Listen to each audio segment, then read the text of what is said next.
Alright guys, welcome back to Underground Science, and in this video we'll be going over another type of neuroplasticity called synaptic depression. Okay, so if you watched my last video on synaptic potentiation, it's going to be the opposite of that. Alright, so it's going to be, again, a type of neuroplasticity. Alright, so let's go ahead and jump right into it. So again, as you know from our previous synaptic potentiation video, we have to draw neurons again. Right, so let's just go and try to be quick with this one. Let's go and draw our dendrites, all right, and let's go and draw our tree-like branches off these dendrites. Again, we're just drawing the dendrites to show the general basic structure of a neuron, right, which we see dendrites in. However, we know that gray matter is a bunch of cell bodies in the central nervous system where we see dendrites in, right? And white matter is actually just known as long myelinated axons, all right? So generally it's the gray matter that's known as dendrites, that's known to have the dendrites, all right? And again, we'll go over the white matter versus gray matter in the central nervous system in another video.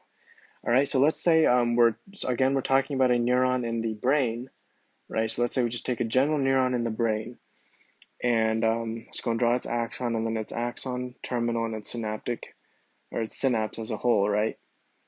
And then let's go and draw our postsynaptic cell, or our postsynaptic neuron in this case. And let's just go ahead. All we'll need to really focus on is the dendrites of this postsynaptic neuron. So let's just go ahead and draw that out. So the dendrites of this postsynaptic neuron is what we'll have to focus on. All right, so let's go and quickly finish this. Okay, so we saw in the previous video that synaptic potentiation, there was two things that happened. We released more neurotransmitters from this presynaptic neuron for every action potential that came over to the synapse, and also we saw that we made more receptors on the surface of these dendrites, right, over a short period of time. So actually, you know what, let's get that out of the way first. So synaptic depression, just like synaptic potentiation, is also known to happen over a short period of time. All right, so synaptic depression is known to happen over a short period of time. All right, sweet. So let's go back here. So now, let me go ahead and quickly draw our nucleus over here with our DNA and our mitochondria here with our cristae. I just have to get that out of the way. Okay, so one type of synaptic depression is, again, we'll use the same example. Let's say you're trying to learn a new subject, right? Or learn a new topic in a subject. And you start one day and you start to practice, but then you just stop. All right, so let's say you got somewhere to some progress over time, right, in like a week, but then you stop practicing or going over that particular subject, right? What will happen over time, and you've probably even experienced this, is that over time, once you have stopped and have not really practiced or gone over your notes or something, you'll notice that over time, when you come back to it, you won't remember as much. You'll have trouble recalling because you could have undergone synaptic depression, is when in your, right, if this were your neurons in your brain, what could have happened is that there's a type of neuroplasticity called synaptic depression where for each action potential, previously if you're firing or if you're using this particular neuronal pathway a lot, then you've probably been firing the action potentials over and over, right, because you're trying to learn it. So in the beginning you were practicing it a lot, but over time as you stop practicing it, the number of action potentials and the number of times you use this particular neuronal pathway decreased.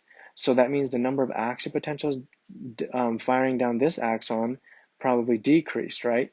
Because you weren't using this neuronal pathway much because you stopped practicing. So what's going to happen is that for each action potential that reaches the synapse, we're not going to be producing as much neurotransmitters anymore. All right, so let's say previously as you started practicing, you were starting to maybe soon start where you were starting to have some synaptic potentiation or something, but then after a while of not practicing, you just stop reviewing. Over time, right, over a short period of time, you'll see that you might not remember whatever you started as well, right, in the future, like once you come back to it. One of the reasons could be with one type of synaptic depression is where because you started producing less action potentials, or you started using this pathway less, because of the less action potentials, for each action potential, your synapse started to release less neurotransmitters. So now, So previously, if you were releasing this many neurotransmitters for every action potential that hit that reached the synapse, later on, because of less use of this specific neuronal pathway, for each action potential, you might be only releasing like this many neurotransmitters instead. Now, why is this bad? Because if you have less neurotransmitters being released for every action potential, that means that you have less chances and you have less neurotransmitters and overall to bind to the postsynaptic dendrites, or the postsynaptic neurons dendrites, which means you'll have a less of a chance and you'll potentially be going to the threshold potential slower in this neuron. So as a result, you might be firing less action potentials overall, and to reach an action potential will take much longer because you don't have many graded potentials because you don't have that many neurotransmitters. All right, so let's go and write that down. So one type of synaptic depression that we just said is that you decrease the number of neurotransmitters. You decrease the number of neurotransmitters, right, for every action potential. So neurotransmitters released, I should say, released.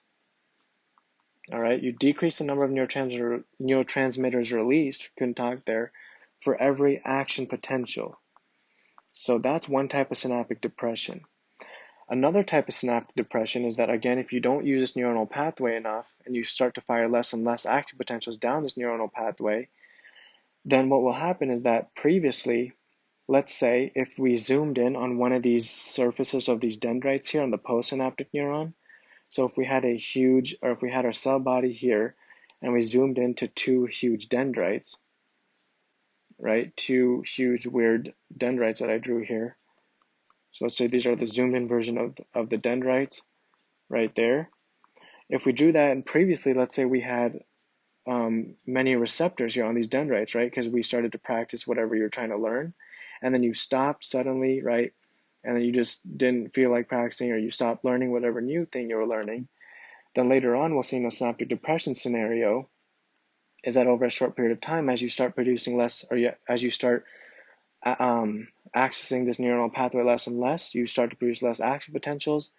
And then we'll see that because even also reason is because of the fact that you start producing less neurotransmitters, or you start releasing less neurotransmitters, on the postsynaptic neuron, on the surface of the dendrites, what we'll see is that you'll also start to lose some receptors.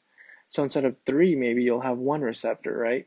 I mean, we're just saying 1, there's not actually 1, but on this one too, right? Instead of 3, you'll have 1. So you lose the number of receptors on the surface of your dendrites, all right, especially in the postsynaptic neuron in this case.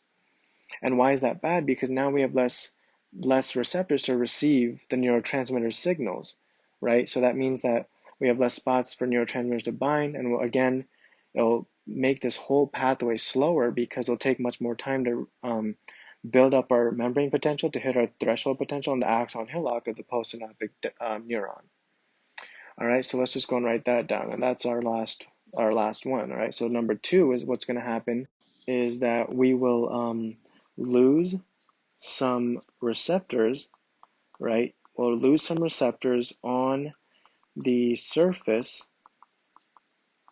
of, in this case, of our postsynaptic neuron. All right, and that's pretty much it. These are the 2 types of synaptic depression that I want to get through. And again, remember, this occurs in a short period of time also, just like synaptic potentiation does. All right, so that's pretty much it. I hope this video made sense to you guys. I hope to see you guys in my future videos. We'll talk about more cool topics about biochem, physics, and chem. And don't forget to hit that notification bell, like, and subscribe. See you guys later, and stay safe.